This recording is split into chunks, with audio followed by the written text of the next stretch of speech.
The richest man in the world was actually born as Jeffrey Preston Jurgensen on January 12, 1964, in New Mexico, but had been adopted by his mother's second husband and changed his name to Jeffrey Preston Bezos.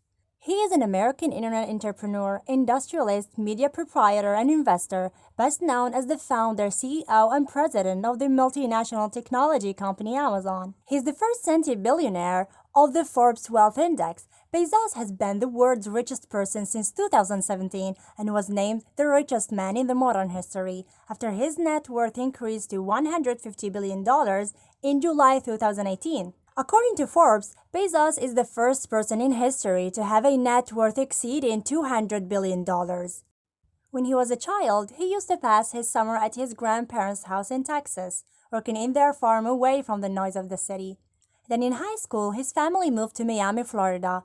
Back then, he was already having his idea of colonizing space, which he declared about in his high school graduation, which was printed by the Miami Herald in an article published on June 20, 1982, which says, Bezos wants to build space hotels, museum parks, yachts, and colonies for 2 or 3 million people orbiting around the Earth. He added, the whole idea is to preserve the Earth.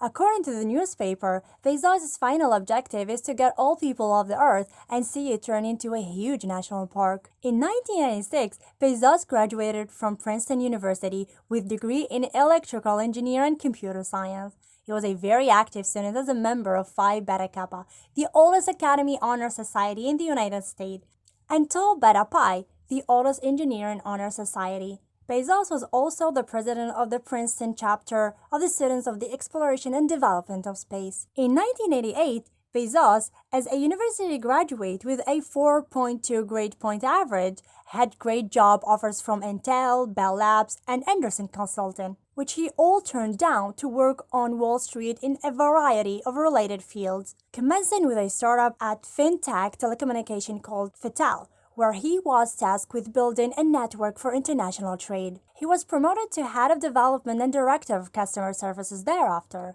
Later, in the same year, he transitioned into the banking industry, where he became a product manager at Bankers Trust until 1990. From that year until 1994, he joined D.E. Shaw & Co., a newly founded hedge fund with a strong emphasis on mathematical modeling. Bezos became D.E. Shaw's fourth senior vice president at the age of 30. The most common idea says to become a rich person, you need to drop out of college or quit your terrible unwanted job. But in reality, that was not the case for Bezos, who already had a great, well-paying job and a stable career in New York City, when he became obsessed with his idea of Amazon, which he told his boss about and that he wanted to quit his job to make it real. His boss agreed, but of course he was not very sure about leaving a great job to go after some unreal dream. To him, that was something that should have been done by someone who's not successful. He made his first step through his dream by leaving his job at D.E. Shaw in 1993.